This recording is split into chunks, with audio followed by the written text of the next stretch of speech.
இன்றைக்கி பிரேக்ஃபாஸ்ட்டுக்கு வந்து வெண்பொங்கலும் தேங்காய் சட்னியும் செஞ்சேன். வீடியோ எடுக்கல, மறந்துட்டேன். லஞ்சுக்கு வந்து வெள்ளை சாதம், கீரை மசியல், அதுக்கப்புறம் முட்டை அவிச்சு காரம் பண்ணியிருக்கேன் அவருக்கு. எங்களுக்கு வந்து பீர்க்கங்காய் போட்டு. அப்புறம் நைட்டு டின்னருக்கு வந்து சப்பாத்தியும் பேபி பொட்டேட்டோ வேக வச்சு தூளெல்லாம் நல்லா உரிச்சிட்டு உப்பு கலந்து வச்சு அந்த ஃபோர்க்கில் கொஞ்சம் குத்தி விட்டோமா அந்த ஓட்டையில் உப்பு காரெலாம் இறங்கிடும்.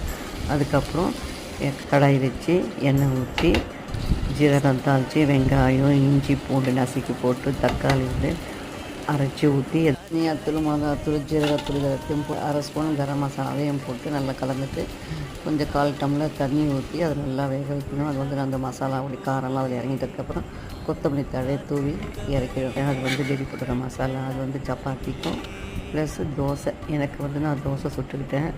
ஒரு தோசை வந்து அரிசி மாவு, இன்னொன்று ராகி தோசை. அப்புறம் தான் நைட்டு டின்னருக்கு